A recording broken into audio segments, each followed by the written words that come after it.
There's nothing better than an event like somebody saying, let's take out a lot of your intestines to rethink everything. It's a terrible way to be motivated, but it does happen. I got to the point to where for me before it was severe pain. And he said, well, food has nothing to do with it. And I've started bargaining with the surgeon. And that was my first real, stonewall about anything to do with food. I never thought you could even do something like this. Hi, everybody. Dr. Joan Ifland here. Thanks so much for joining me with these conversations about how to recover from processed foods. I have my friend and esteemed colleague, Mark Carlson, with me today.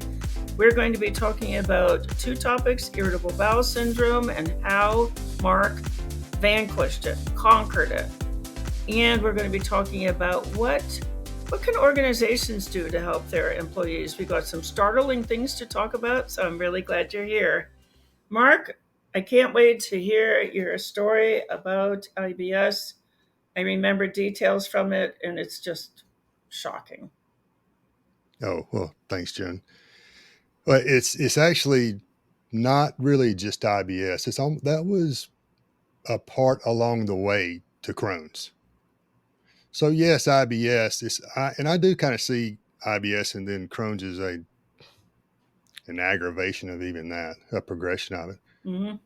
But for me, there's a few parts that when somebody asks me about it that my mind goes to. One's in the parking lot, and we can get to that. The other one is when I got a referral from my GI to another specialist, and it was to a surgeon. And he said he wanted to have my intestines come out, you know, and that was massive. And it took me a while to kind of come to terms with that. But once I did, it made me want to make some big changes. There's nothing better than an event like somebody saying, let's take out a lot of your intestines to rethink everything, Motivating, to say that the you've least. been doing. Yeah, Yes, it is. It's a terrible way to be motivated, but it does happen. I'm so sorry that happened to you. So yeah, yeah. Um, and actually I made some really good progress on my own within just a couple months. I got to the point to where for me before it was severe pain, the kind of pain Mhm. what I would just, like I've mentioned before, I would on the way home go into the parking lot of the ER and just get to a parking spot close to the doors and lay down and let these spasms, these waves just kind of wash through. And I would only do that because I was thinking in my head at the time, well, somebody, if I passed out, somebody would find me. I wasn't actually going in. I wasn't Mm, going to do that. mm. But so I made a little progress as that was going on. And then I got that word about wanting to take out some of my intestines. And that was because I had scarring. I could literally see it in some of the tests that I would do. I would watch Wow. this white barium go through and where it would just stop. And you could see the dark places where it was just scarred. It wouldn't go Oh, through. And after a few months of doing really serious elimination and rotation of the diet, I actually got to a point where I could have a day of no pain and then a week of no pain. And then I got to a point where I could nearly control to where if I put in the wrong thing and I suspect it was the wrong thing, it would send me back into one of those convulsions or oh the gosh. spasms. But I was so excited because when I talked to the surgeon and my GI person and told them, hey, it is this black and white. I can eat this and almost indefinitely feel okay. Hmm. And I eat this, and immediately, or within about 15 minutes, I'd be on the floor. Oh my gosh, And when Mark. I What? told the Yeah, when GI, you told him. when I told them my story about is that black and white for me, my GI person looked up after writing on some scribbling on his notes, and he said, "Well, food has nothing to do with it." I mean, it completely blew me away. Shocking. Oh, yeah. I mean, a person who spends their life dealing with the intestines, you would think would be, and that was my first real, I mean, stonewall about anything to do with food. And after that, it floored me. And he wanted to send me on to do a trial of a new medication. And this was a while back. So this was when the immune suppression type medications were just now coming. And I got into one of their trials, and they sent all the at that time it was all in syringes, pre-filled syringes, and I had to put them in my refrigerator door. And it was packed my refrigerator door. And I was just looking at that, and it just hit me that I didn't want to spend the rest of my life doing that. It's amazing. So I just went much harder down the diet path, Uh-huh. and I've started bargaining with the surgeon. I never thought you could even do something like this, but I bargained with them to say, okay, you want to take out these feet of my intestines, my small intestines. What about just that one part that we saw on that GI series test that it looks completely black? Can you just take that out? And after a while, he agreed. He agreed to do just that. And Okay. so I only had to have a little bit. I mean, I did have to. I think I had to have a little bit of it taken out because it looked so scarred. Yeah. I didn't think I could get past that. Yeah. Now I actually wonder if I could. Yeah. Yeah. Yeah. It's an interesting question. So, Mark, this Yeah. is just, I mean, if you expand from your story, we Hmm. have, lots and lots of people with irritable bowel, with gut issues, with pain, with spasms, Hmm. because Americans are eating 73% of their food in processed foods. And it does interfere with the processing that the intestine does. Okay, that's Yeah. clear. That's super clear. And instead of when you go to a person who's self identified as an expert in gut function, and they tell you that food has nothing to do with it, that is not true. That's an absolute not true. Your story is living proof of this. And their answer is, oh, injections for the rest of your life, or take it out. and Hmm. and that's a sentence to misery for the rest of your life.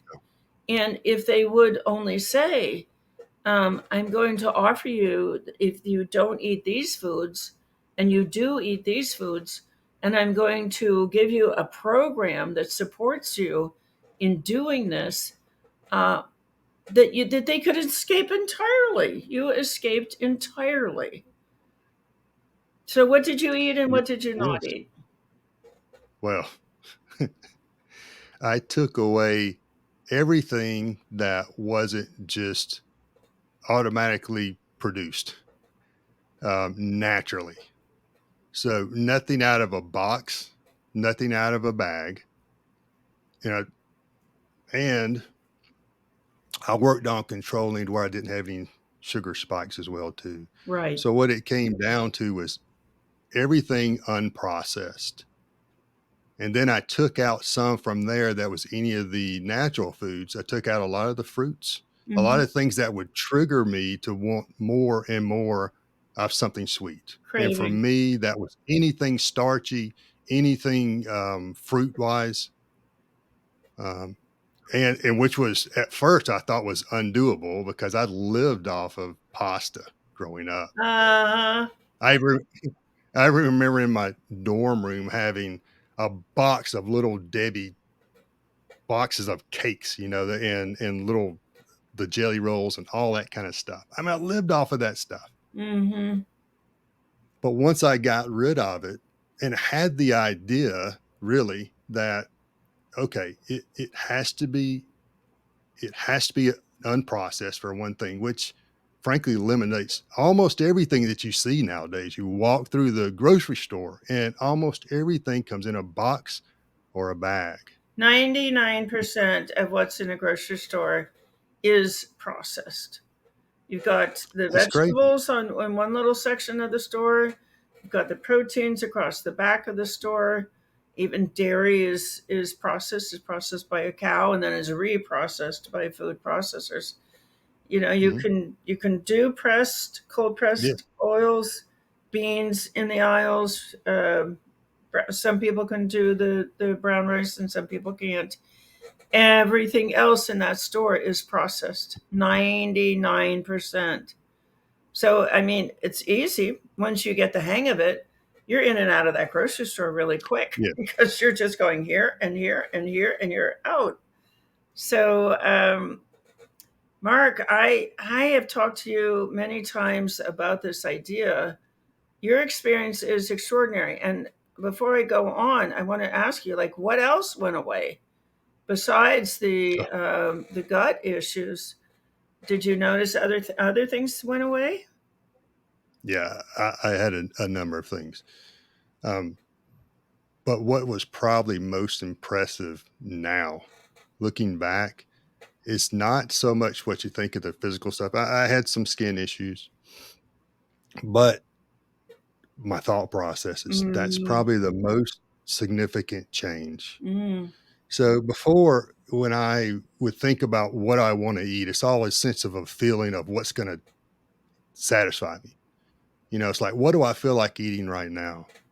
And it would lead me to where, I'd get up from the couch and not even think about it, walk over to the refrigerator and just sit there and kind of think, what do I feel like eating? Now, it's not about what do I feel like eating. It's like what's going to fuel my body and what's going to yeah, get rid of the whole brain fog and all that. yeah. It's not it, before it was like being held hostage, by your own thoughts. You Craving. can't think clearly. You're on this kind of a zombie automatic process to food cravings. Yeah. I mean, the word is just cravings, but you don't realize those are cravings until you really get out of it. Right, right. That is what's so hard. And I Yeah. will say, you and I have talked over these years that we've known each other about how to make this easier for people. Oh, you did it on your own. But if you had been in an organization, a church or a faith organization, or if you had been in a civic group or an Mhm. exercise group, a YMCA or a fitness center, if you had been in a workplace or in an extended family, perhaps, where this was common knowledge, just imagine the years of suffering that you would have escaped. That the key there is common knowledge. You hit it on the head. So now the common knowledge is eating a snack at your desk or watching the TV, and of course, it's out of a box or a bag. I mean, it's the normal way of going about eating. Hmm. Hmm. If we could do it, if we could make it common knowledge, a change where it's not about eating something in a box or a bag or processed food, it's accepted as normal just to have grabbing something, a whole product, a whole food, Yes. All right. So and you have put your finger on the key word, which is normal. So yeah, I have been helping people for, well, since 1996. I'm in my 28th years as we speak of helping people. And what really is hard for them is to be abnormal. So the culture is eating 73% of its food in processed foods. And when they go to their workplace and they have to bring their own food, they feel abnormal and sometimes they're ridiculed.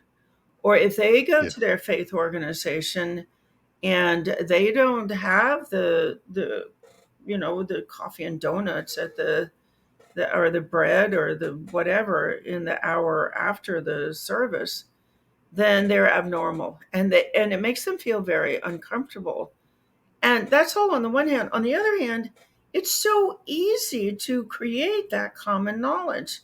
I mean, we have tons of videos. Anybody who wants a video to create common knowledge, processed foods cause depression and anxiety and racing thoughts and brain fog and fatigue. They cripple cell function. They make your heart not work. They make your gut not work. They make your skin not work. They make your pancreas and your liver and your kidneys not work. And if everybody knows that, like everybody knows about smoking, then it becomes easy. Then when you take your own food, everybody's saying, "Oh, let me see what you're eating. Oh, I'm going to make that tomorrow because I want to." Now that I know that the processed foods that are available here in my organization are hurting me, I'm going to stop eating them, but I need to know what to eat instead. And what you're eating, it looks really good to me. So I'm going to bring that tomorrow. That person does not feel abnormal anymore. They feel like they're really helping. It's the greatest feeling in the world to, as you discovered painfully, that processed foods are painful.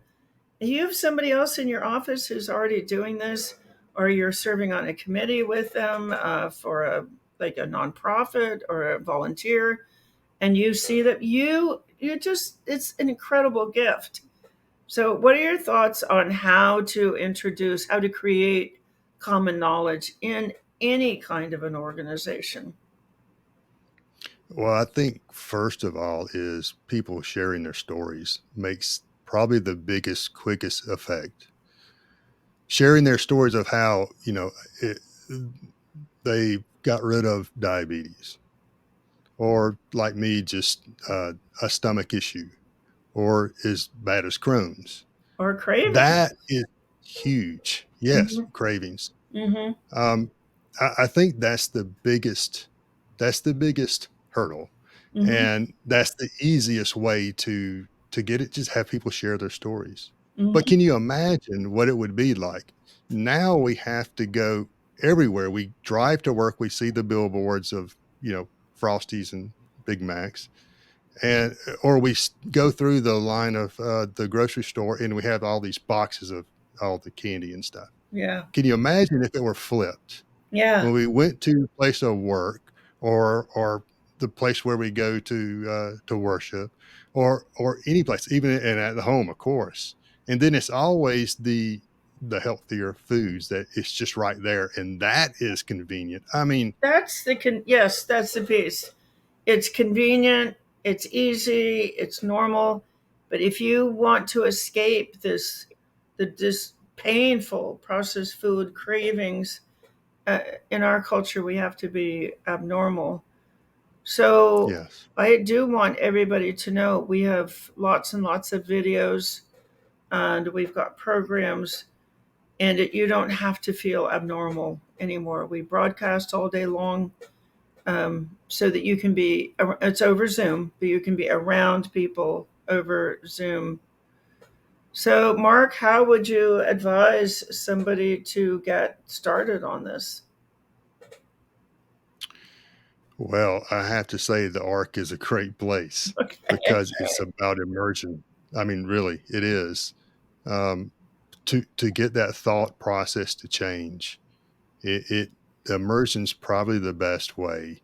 You get some w- convenience is the key, and the way you have it with Zoom and nearly 24 hours a day, you can go on at any time. Yeah. So you can get these programs, change it from, YouTube or the doom scrolling to going on Zoom and interacting with other people. Yes, I think that's the easiest way. this is it. I want to say that this programming is live. There's a live food addiction recovery advocate trained Mm. host.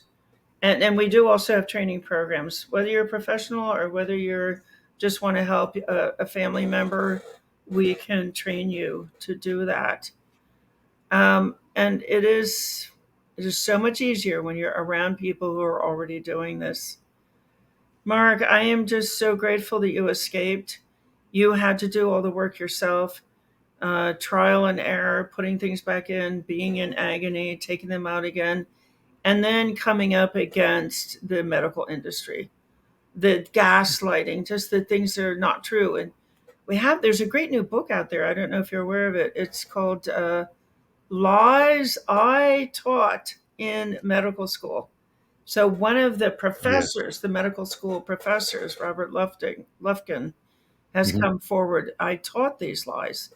He knows he taught the lies that your doctor then repeated to you. Oh, food has nothing to do with it. So, yay, Mark. I'm so grateful you escaped, and I'm grateful to have you in my community. I appreciate you. And yeah, if anybody is interested in a program for an individual, then you go to Food Addiction Reset and take the self quiz, and you'll be invited to a free workshop. If you are interested in introducing this into an organization, then yes, email us info@processedfoodaddiction.com. Thank you so much, Mark. I appreciate you. Thank you, Joan. Appreciate you too. Thank you so much for coming today. I appreciate your interest. Tell the next person. You can walk the next person out of this processed food nightmare with what you learned today. See you next time.